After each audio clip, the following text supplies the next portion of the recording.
Queen Elizabeth determined to make memories despite having multiple medical conditions. In the final months of her life, Queen Elizabeth II wanted to spend precious time with her family as she knew the end was near. Welcome to Royal Pancakes. If you are new here, please don't forget to subscribe and click the notifications bell, so you don't miss any news about the British monarchy. Queen Elizabeth was determined to make important memories for her children, grandchildren and great-grandchildren during her final year, even though she was suffering from multiple medical conditions.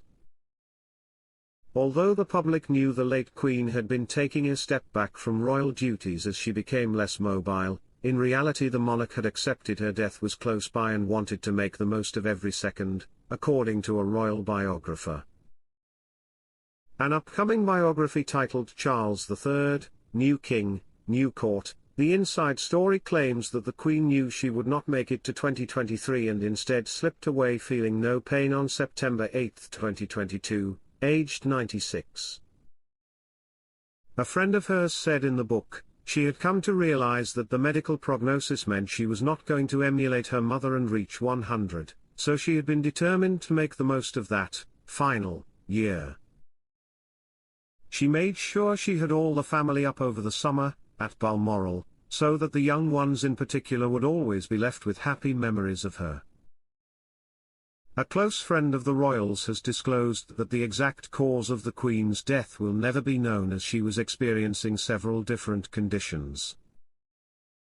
A memo written by Her late Majesty's Private Secretary Sir Edward Young laid bare the scenario of her death, as it stated, very peaceful. In her sleep. Slipped away. Old age. She wouldn't have been aware of anything. No pain. According to the new biography alleges that when the footman opened a red box of paperwork on the Queen's deathbed, they discovered 2 letters. It is claimed in the book that one of these letters was addressed to King Charles and the other was for Sir Edward, with author Robert Hardman writing, even on her deathbed, there had been work to do.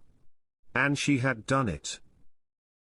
The Queen was able to spend her final weeks at Balmoral, her home in the Scottish Highlands, even though she initially had feared it would be inconvenient for her to die there. Princess Anne told the BBC in their documentary Charles III, The Coronation Year, I think there was a moment when she felt that it would be more difficult if she died at Balmoral. And I think we did try and persuade her that that shouldn't be part of the decision-making process. So I hope she felt that that was right in the end, because I think we did. At the Queen's state funeral on September 19, her daughter the Princess Royal also recalled feeling a sense of relief at the responsibility of her rule being moved on. Anne added that it was pure serendipity that she happened to be at Balmoral at the time her mother died, as she popped by to spend a few days there on her way home from a break on the west coast of Scotland.